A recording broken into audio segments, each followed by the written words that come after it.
Next question है integration के लिए। तो सबसे पहले let I equals to sine 2x minus 4 into e power 3x और इंटू डी एक्स। ठीक है, तो हम जानते हैं प्रॉपर्टी क्या होता है। ये मान के चलते हैं ये I1 है, ये हमारा क्या है I2 है। ठीक है, तो इसको हम लोग इंटीग्रेट कैसे कर सकते हैं, ये इस तरह से भी हो सकता है, इसको हम अलग अलग भी डिफ्रेंशिएट कर इंटीग्रेट कर सकते हैं। साइन 2x को अलग इंटीग्रेशन करेंगे, फिर 4 इंटू ई पावर 3x को अलग से हम लोग इंटीग्रेशन करेंगे। ठीक है, इस तरीके से।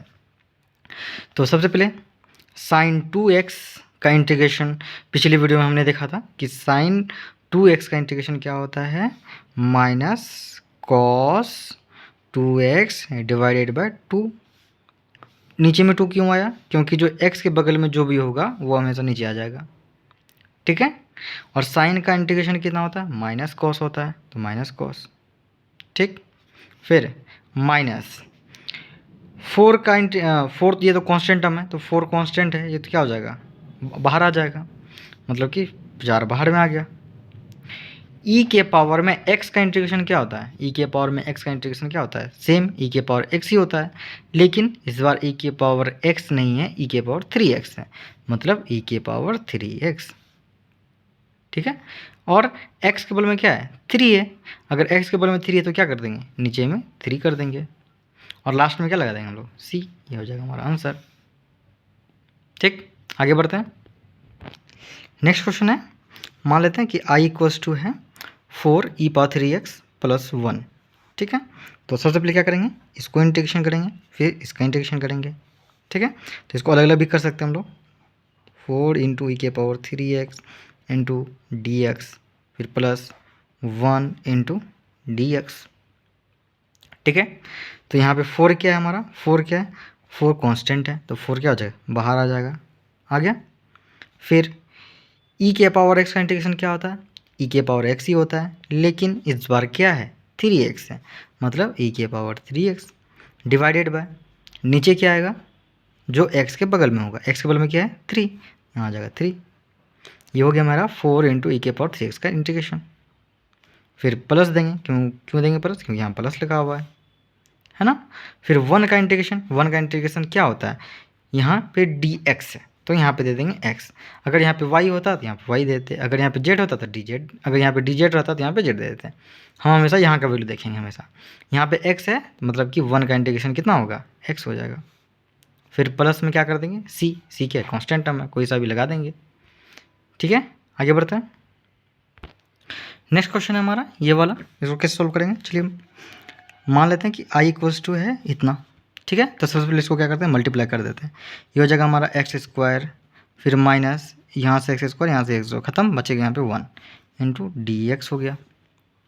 तो x के पावर में n का इंटीग्रेशन कितना होता है, वो होता है हमारा x के पावर में n+1 डिवाइडेड बाई n+1, और n का मतलब क्या हो गया, पावर। यहाँ पे इसका पावर कितना है, 2 है, तो क्या हो जाएगा, x के पावर में 2 + 1 का मतलब हो गया 3।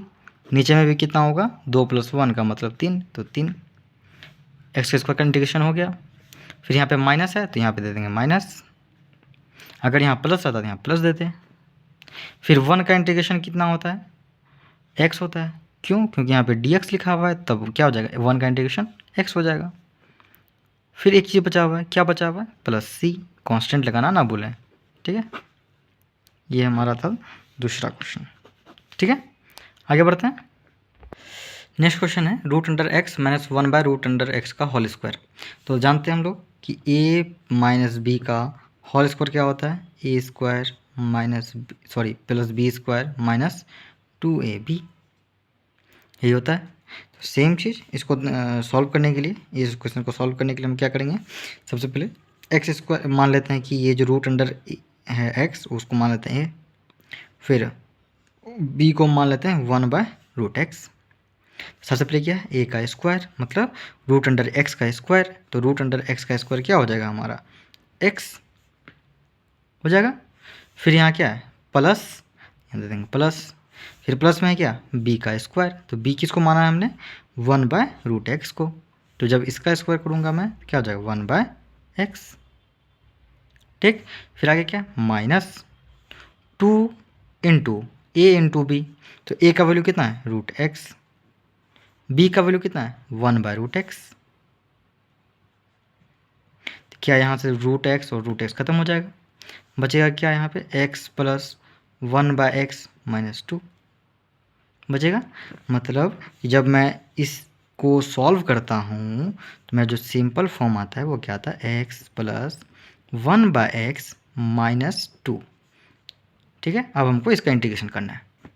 तो सबसे पहले इसको हम अलग अलग कर सकते हैं या एक साथ कर सकते हैं, एज योर विश। ठीक है, तो मैं पहले अलग अलग करके ही दिखाता हूँ। ठीक है, सबसे पहले x का इंटीग्रेशन करेंगे, फिर यहाँ पे प्लस है तो यहाँ पे प्लस दे देंगे, फिर किसका इंटीग्रेशन करेंगे 1/x का, फिर 1/x का इंटीग्रेशन करेंगे, फिर क्या यहाँ पे माइनस है तो यहाँ पे माइनस देंगे, फिर इंटीग्रेशन किसका करेंगे 2 का इंटीग्रेशन करेंगे। ठीक है, तो x का इंटीग्रेशन क्या हो जाएगा, तो x के पावर में कुछ नहीं है तो 1 है, और x के पावर में n का इंटीग्रेशन क्या होता है, x के पावर में जो n का इंटीग्रेशन होता है वो होता है x के पावर में n+1 divided by n+1।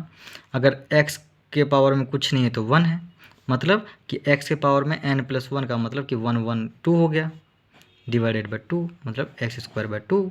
Same चीज़ इसके लिए भी, तो x के पावर में 1 का इंटीग्रेशन क्या हो जाएगा x² डिवाइडेड बाई 2। ठीक है, फिर प्लस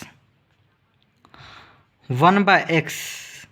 अब यहाँ पे ना 1/x का जो इंटीग्रेशन होता है वो होता है हमारा log x, और x को हम लोग यहाँ पे मोड में लिखते हैं। क्यों, क्योंकि x का वैल्यू यहाँ पे पॉजिटिव भी हो सकता है और नेगेटिव भी हो सकता है, लेकिन हमें log का वैल्यू हमेशा किस में लेना है, पॉजिटिव में लेना है। समझ में आ रहा बात, कि log का वैल्यू नेगेटिव नहीं होता है, इसलिए हम यहाँ क्या करते हैं मोड लगा देते हैं। ठीक है, फिर आगे में क्या माइनस है, यहाँ पे माइनस है, फिर 2 क्या है, 2 क्या है हमारा कांस्टेंट है, तो 2 है कांस्टेंट तो ये बाहर हो जाएगा। अगर कुछ नहीं है तो यहाँ पर अंदर में 1 है, तो 1 का इंटीग्रेशन क्या होता है, जो अगर यहाँ पे dx है तो यहाँ पे हो जाएगा x। अब क्या है हमारा लास्ट में एक कांस्टेंट लगा देंगे, ये हो गया हमारा सॉल्यूशन किसका, इस क्वेश्चन का। ठीक है, तो चलिए हम लोग अगला क्वेश्चन नेक्स्ट वीडियो में देखेंगे।